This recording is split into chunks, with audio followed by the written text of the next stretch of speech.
Olá, começa agora o Guia Econômico, um programa para deixar você por dentro do que está movimentando a economia, os mercados e o seu bolso. Tudo isso de forma fácil, descomplicada e com muita informação. O varejo farmacêutico brasileiro atingiu um faturamento histórico de 255 bilhões de reais, no acumulado de 12 meses até abril deste ano. O avanço de quase 12% foi impulsionado principalmente pela transformação dessas unidades em centros de atenção primária à saúde.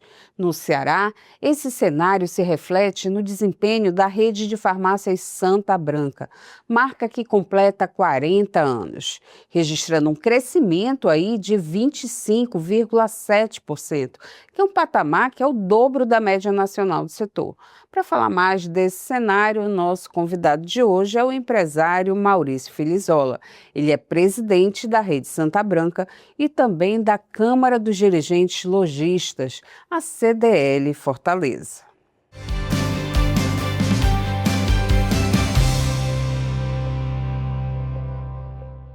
Seja bem-vindo. Obrigado pelo convite, é um prazer estar aqui com você, falando de um setor tão importante da nossa economia, da economia brasileira, um setor que cresce acima da média de outros e que tem aí também bastante concorrência. Maurício, em um cenário de um varejo, de modo geral, ainda muito oscilante, né? Por que o mercado de farmácias continua se mostrando tão resiliente e anticrise? Na realidade, o setor farmacêutico é um setor de muita inovação.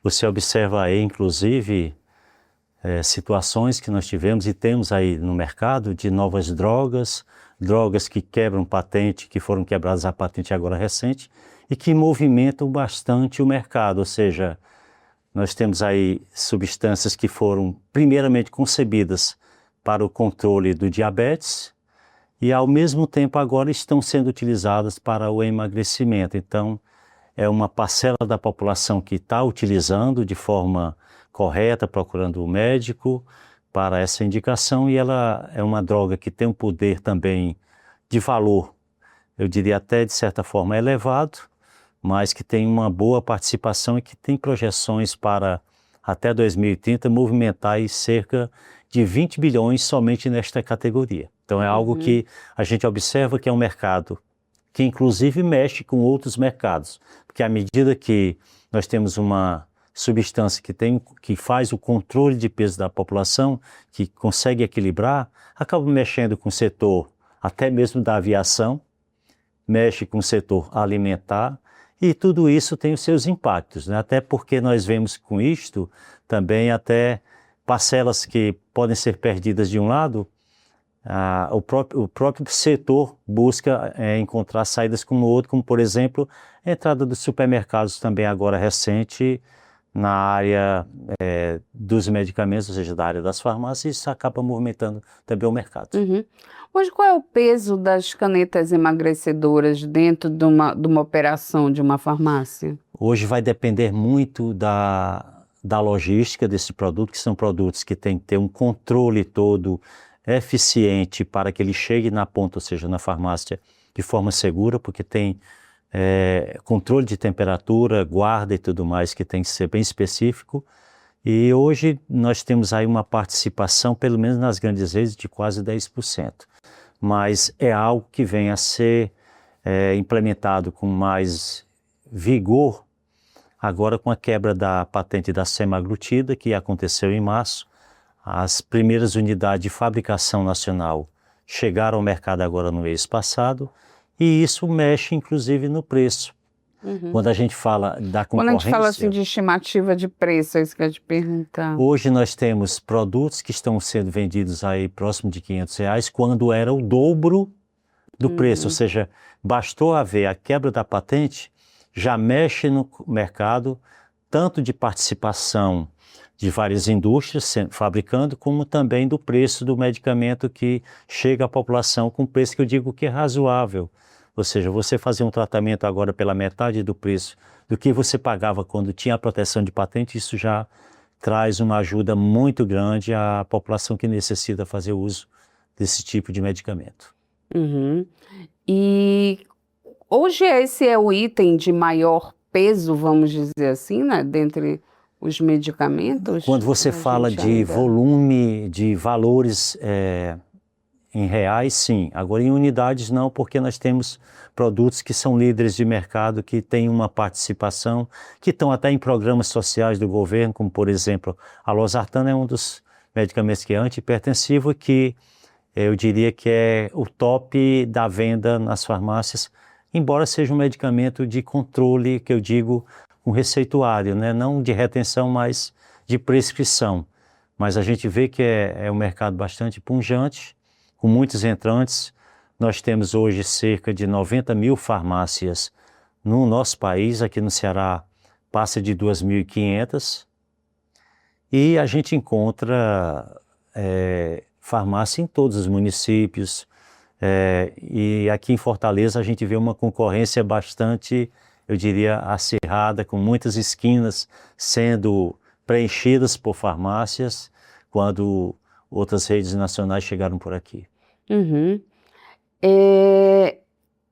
Como é que a gente pode, hoje, vamos dizer assim, o número de farmácias por habitante, ele é realmente alto ou é uma impressão?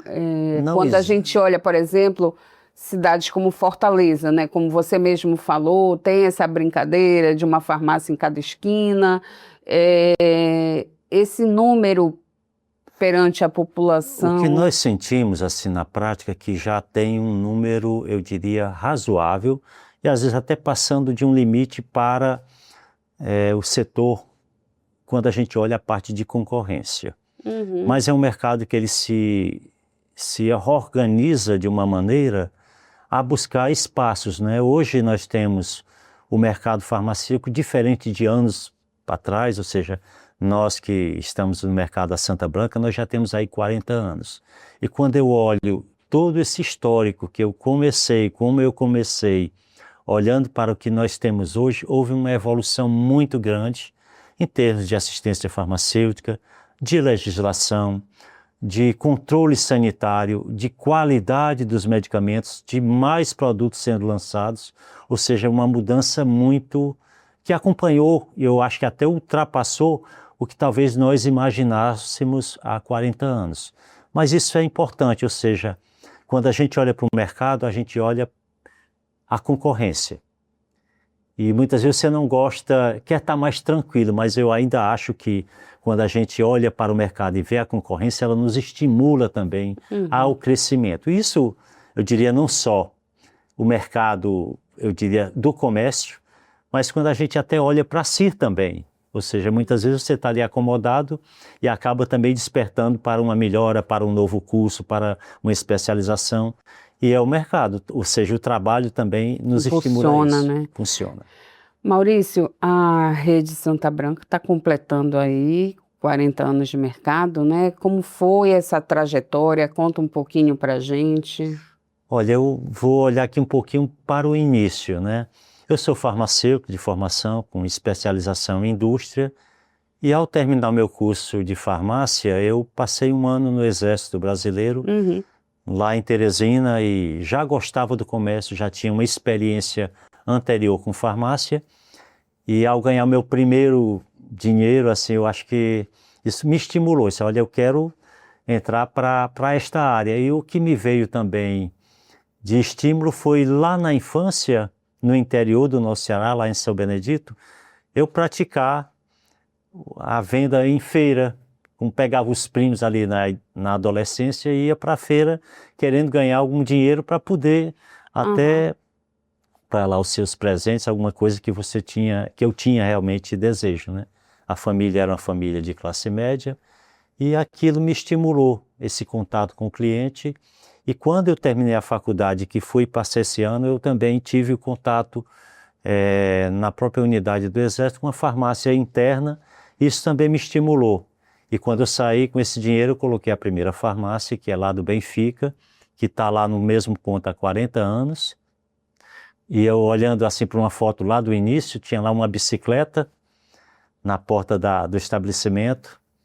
A placa era pintada com tinta, não tinha placa como nós temos hoje moderna. O nome anterior era Filizola, que é o meu sobrenome, mas que ao longo do tempo a gente foi aperfeiçoando. Hoje é Santa Branca, e nós tivemos que fazer esta mudança por conta de um registro de marca, que também o nome Filizola era muito forte na parte de balanças, mas foi um nome que trouxe muita energia, muita coisa boa e que nos orgulha muito, porque todos que fazem a nossa empresa, ou seja, nós honramos muito a formação também dentro da empresa.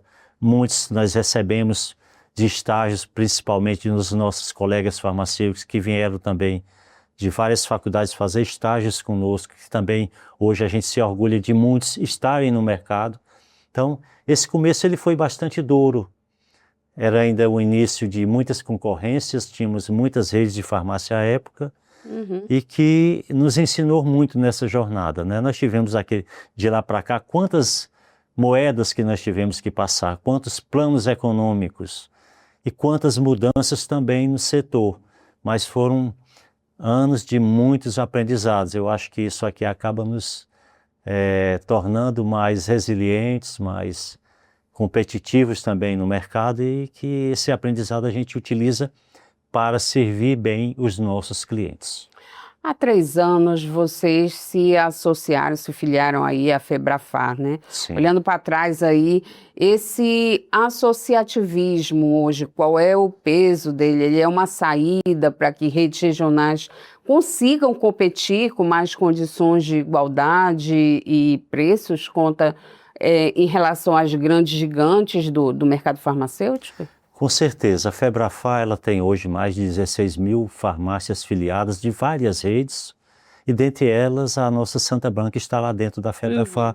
É uma associação que capacita muito, que negocia muito bem, que traz muitos benefícios, que agrega muito. E quando a gente fala para o mercado farmacêutico, a dica é: se associe a uma rede que tenha credibilidade. Nós mesmos da Santa Branca temos como receber associados dentro da nossa rede, querendo ou não usar a nossa bandeira, porque é uma forma de, com a nossa estrutura, com todos os setores bem definidos e com a estrutura, poder também auxiliar aquele empresário do setor farmacêutico que queira realmente conhecer e se aprofundar com ferramentas que dão, eu diria, mais competitividade neste mercado, que é um mercado que até é o único no setor, eu diria, do varejo nacional que tem um tabelamento, ou seja, você tem ali uma base que é definida pelo governo, os aumentos que acontecem anualmente, uma vez por ano, geralmente em março, é autorizado pelo governo numa negociação com a indústria farmacêutica, que envolve lá 5 ministérios e próprios representantes da indústria. E tudo isso, com tanta normatização, é preciso que a gente esteja sempre fazendo muita conta e cuidando da gestão. Então, o associativismo e as franquias, como também nós temos, é uma oportunidade de crescimento e de organização daquele que quer realmente conhecer e crescer dentro do setor. Maurício, as farmácias passaram a agregar um leque de vários exames, de vários serviços dentro do fazer farmacêutico, né? Hoje a gente tem a própria Santa Branca, né? Tem mais de 30 exames, né, rápidos, Exato. né? Qual é o peso que essa dinâmica deu para o mercado? Como é que o senhor avalia hoje, por exemplo, também os limites regulatórios mesmo da atuação do farmacêutico no Brasil? A profissão farmacêutica ela tem uma amplitude muito grande de atuação, mas voltando aqui especificamente para o ambiente farmácia. Em 2014, foi criada uma nova lei federal que deu mais amplitude à assistência farmacêutica. Principalmente quando a gente fala de assistência, é a orientação e os serviços. Essa foi a primeira oportunidade que o setor teve de ampliar esta relação que é tão próxima já da população. Nós já temos, eu acho que o setor farmacêutico é aquele que mais é procurado de início pela população. Você tem ali qualquer problema mais, eu diria, comum do dia a dia, muitas vezes a população vai primeiro na farmácia porque é criado a relação de confiança, ou seja, nós temos na farmácia brasileira esta relação não de agora, mas de muito tempo. E isso vai passando de geração a geração. E com esta lei, houve essa amplitude desse serviço. Quando a gente fala do consultório farmacêutico, que na Santa Branca é o nosso Consulte Vida, a gente está falando de um espaço de saúde que traz a orientação sobre o medicamento, isso numa amplitude de interações, de tudo que diz respeito à utilização correta, feita pelo farmacêutico. É um espaço que tem, eu diria, equipamentos que podem diagnosticar ali rapidamente, com um furinho no dedo, ou seja, com todo o cuidado que a gente tem que ter com o nosso cliente. É um furo que aquela gotinha só, ela já pode servir para fazer vários exames. E são exames que são ali feitos num maquinário que ao mesmo tempo está interligado com uma plataforma de laboratório, ou seja, é laudado por um laboratório, tudo isso interligado através das inovações tecnológicas. Esse laudo o cliente recebe na hora, tudo com o nome dele, com data, com tudo bem definido, assinado pelo farmacêutico. E ali ele pode, muitas vezes, auxiliar de forma rápida para que o médico possa ali tomar uma decisão até mais apropriada para a resolução de um problema. E a novidade que em breve está chegando para a gente é um furinho que você vai poder fazer um hemograma. Você já pensou o quanto de inovação está vindo para o setor? E é um ambiente bastante saudável, com muito cuidado, e o que a gente quer mais é cuidar deste cliente que nos busca, com muitos exames, ou seja, você tem ali a oportunidade de, numa dúvida, faz ali, encaminha para o médico, muitas vezes já de forma, utilizando também as inovações como o WhatsApp e outras ferramentas que têm ali o resultado de imediato, mas é sempre com aquele cuidado com a saúde da população, que essa é a essência da farmácia brasileira e a essência da Santa Branca. Isso também acabou, as farmácias também exerceram um papel fundamental na época da pandemia, né? Na época de testagem, com os hospitais superlotados, né? Isso também tem ajudado a desafogar, né, o atendimento. Foi um divisor de águas, ou seja, se não existissem as farmácias com os serviços que elas foram implementados ali com muita rapidez, inclusive, eu não sei o que teria sido realmente a situação da Covid no nosso país.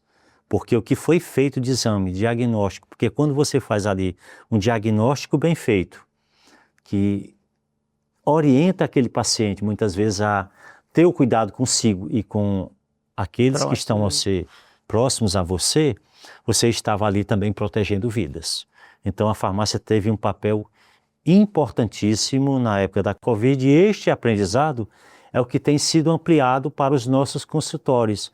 Então aqui um convite à população: tem ali algum problema, procura o farmacêutico na farmácia, verifica se aquele seu exame é necessário, e tudo isso é para realmente a gente prestar um bom serviço. E hoje eu acho que cada vez mais o brasileiro tem orgulho de toda esta cadeia que foi criada e dos cuidados que a gente tem. E eu que passei pelo sindicato, a gente teve sempre o cuidado de orientar bem as farmácias, de procurar fazer com que elas sigam a legislação para que elas possam realmente estarem seguras do que estão fazendo. E isso tem sido o papel orientativo do Sincofarma, e que cada vez mais tem contribuído também com esta organização de um setor que passa sempre por mudanças, mas que precisa também de uma regulamentação para a proteção da população. A gente falou aí da questão na época da pandemia, das testagens, e mais cedo também das canetas emagrecedoras, né? Sim. Qual é o próximo? A gente já tem aí um próximo divisão, um próximo boom que está se aproximando, que está mudando aí o varejo? Olha, eu vejo que possam vir também ferramentas que auxiliem mais em informação no dia a dia. Essa interação hoje com a inteligência artificial pode também ajudar na área diagnóstica e até auxiliar, eu diria, mais em informações seguras para o próprio paciente, o próprio cliente. E, claro, o setor que já movimenta bastante, que já tem uma diversidade de produtos e serviços, está sempre buscando aí o que aparece de mercado, e a farmácia, eu acho que é a porta de entrada das inovações quando a gente fala de varejo. Muita coisa entrega em domicílio começou com farmácia, a parte de recebimentos, uma diversificação hoje que nós temos também, veio de modelos até mesmo de fora do país, mas que foram implementados.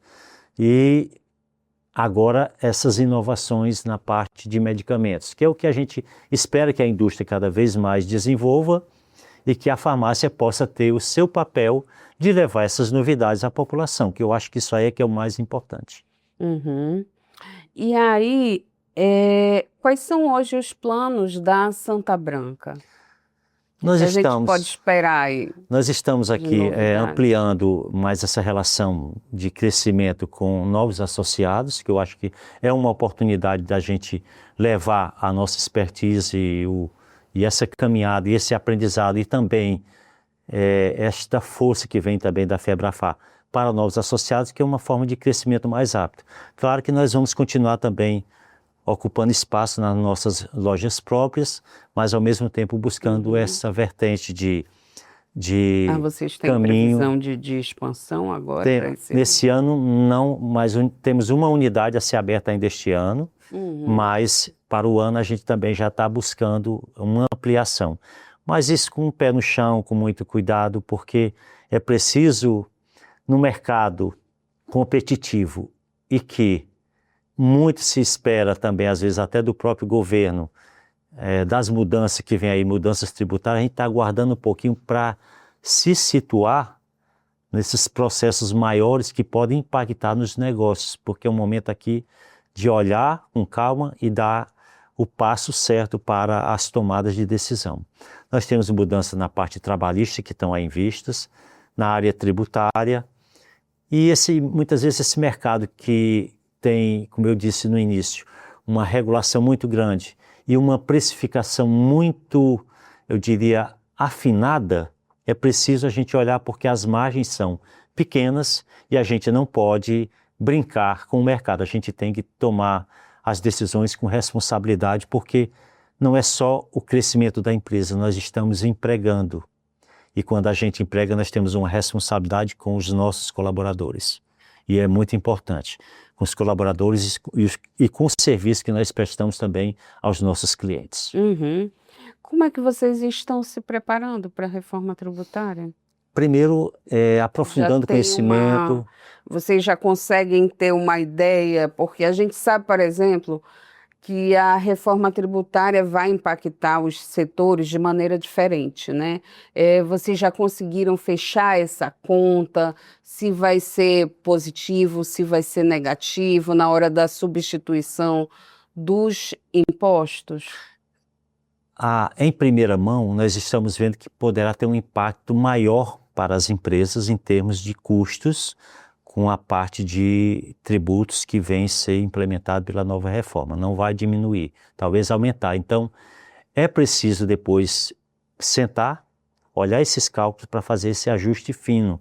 Mas isso é muitas vezes feito no momento em que a operação está acontecendo. A gente antecipa muitas vezes cálculos, mas só na prática, porque são muitas categorias e muitos impactos que podem vir.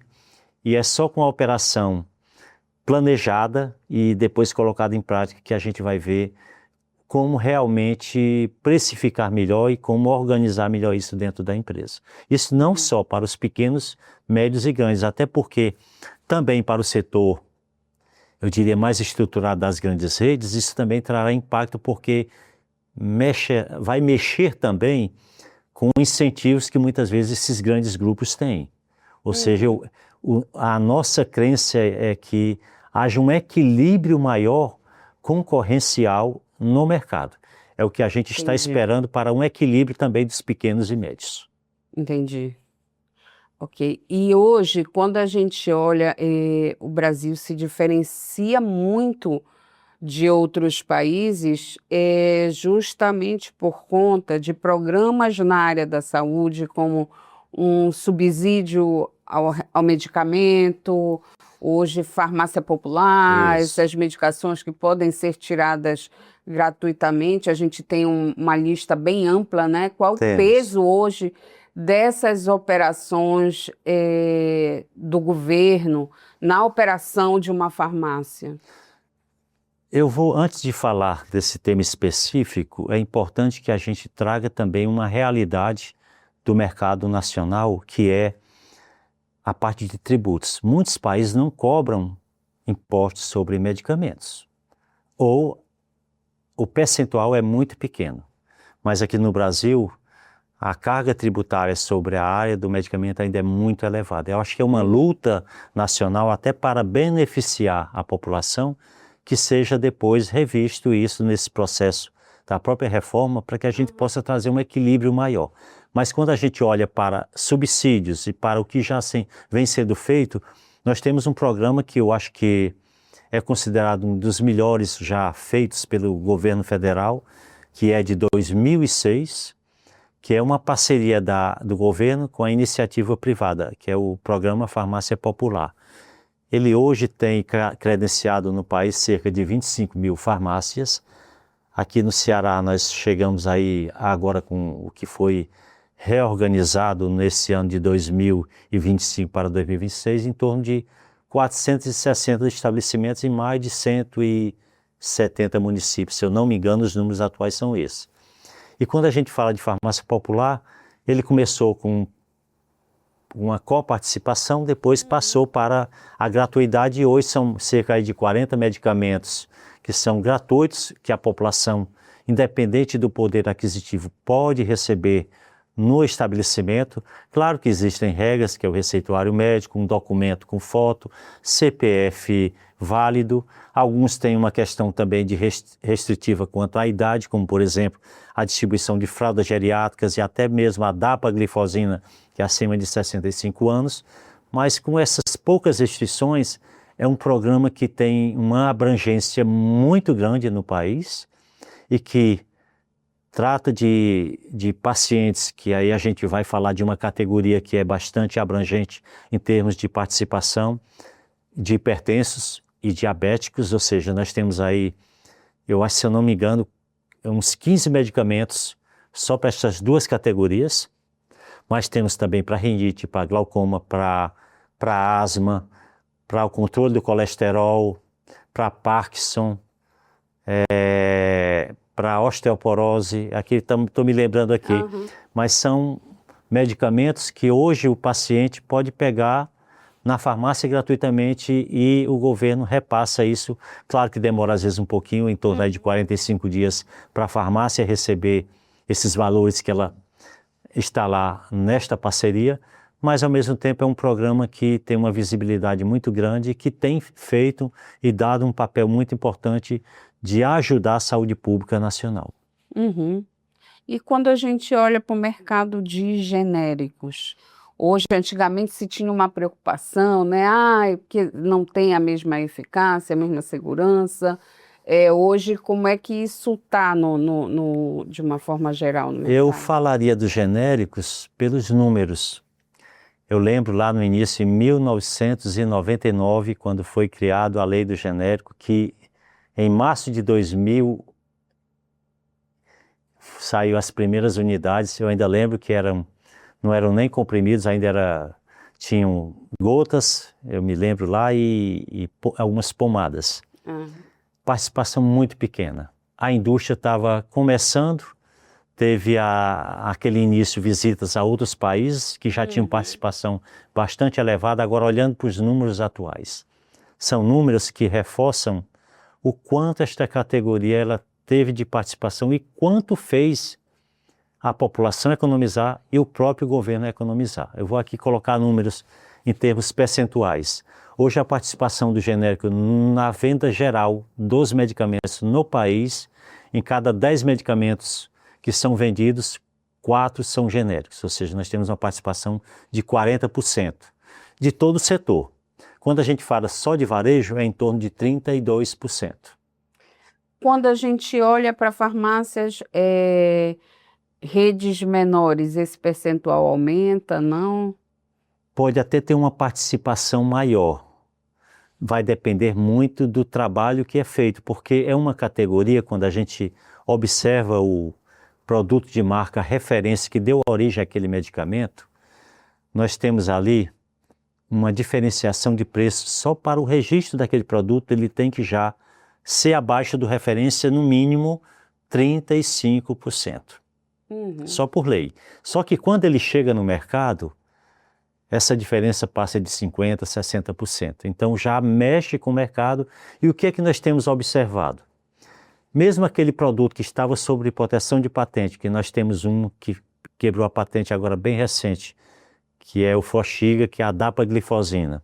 O preço meio de venda dele era em torno de R$ 170. Ele foi colocado dentro do programa Farmácia Popular. O preço já baixou para 120 e pouco. Depois, com a chegada do genérico dele, hoje esse produto pode chegar ali a R$ 75, ou seja, ele caiu de 170 para 75 aproximadamente. E quando a gente olha para o genérico, ou seja, quando a gente olha o benefício que traz aquele produto para a população. Um preço que o tratamento, vamos dizer que se a pessoa utilizava um comprimido, gastava ali por mês R$ 175, agora vai gastar entre 50 e 75.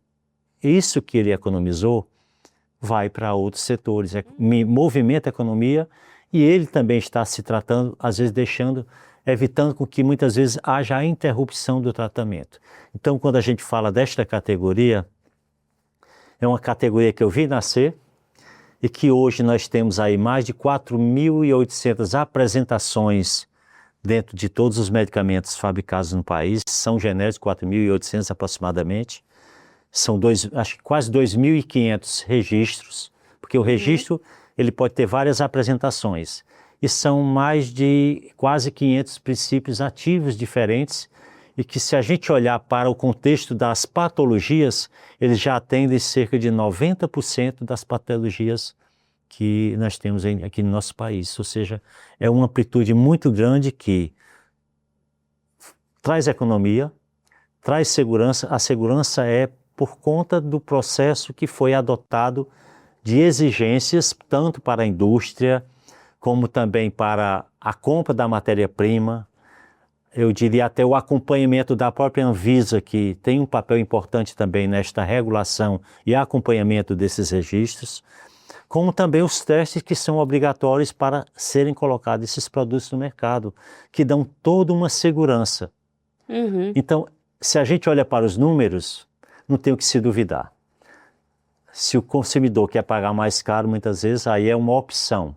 Às vezes é uma crença, ainda eu diria mais antiga, em relação a uma categoria que foi se aprimorando e foi ocupando espaço justamente por trazer a qualidade e o resultado, que quando você está utilizando um produto, você quer o resultado, e o resultado está aí em termos de números e em termos de efeitos que esses produtos trazem realmente em relação à saúde pública nacional. Maurício, a liberação da venda de alguns medicamentos em supermercados ameaça a sustentabilidade das farmácias? Como é que você vê essa mudança, essa regulação? Como é que está essa discussão hoje? Esse projeto, na realidade, como ele foi concebido lá atrás para se tornar lei, ele veio de uma maneira, eu diria, equivocada, porque nós já tínhamos uma legislação que quem quisesse abrir o estabelecimento, ele poderia abrir colado ali no supermercado, que é o que foi aprovado, ou seja, não foi aprovado nada fora do que já existia. O que estavam querendo inicialmente era colocar medicamento nas gôndolas dos supermercados. Mas isso era algo, eu diria, de irresponsabilidade com o próprio consumidor.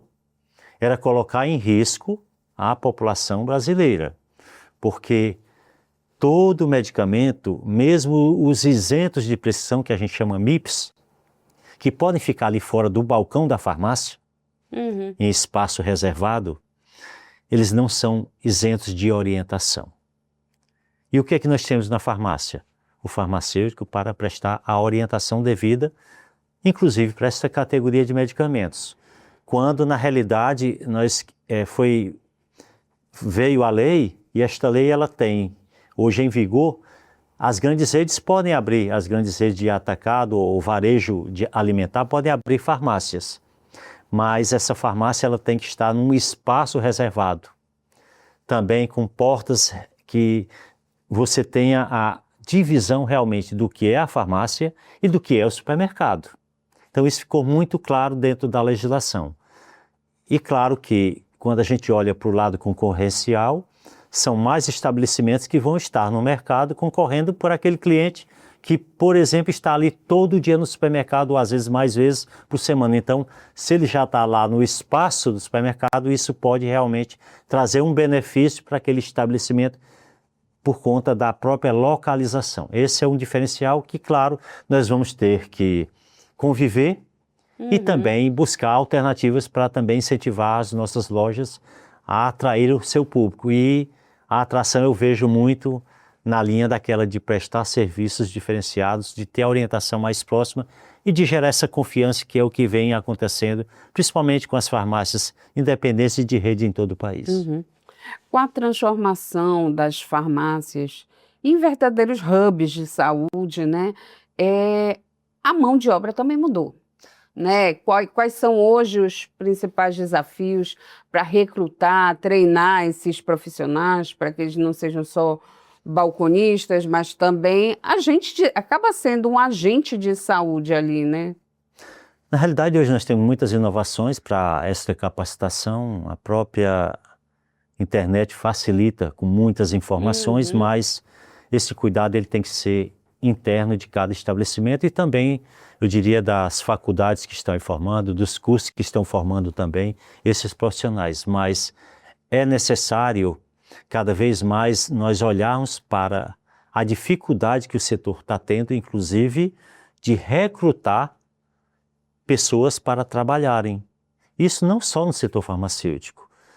Nós temos os programas sociais, que a gente sabe que tem a sua importância, mas o ideal era que nós tivéssemos uma empregabilidade que mesmo as pessoas que têm um programa social pudessem procurar o seu emprego sem nenhuma preocupação de perder aquele programa.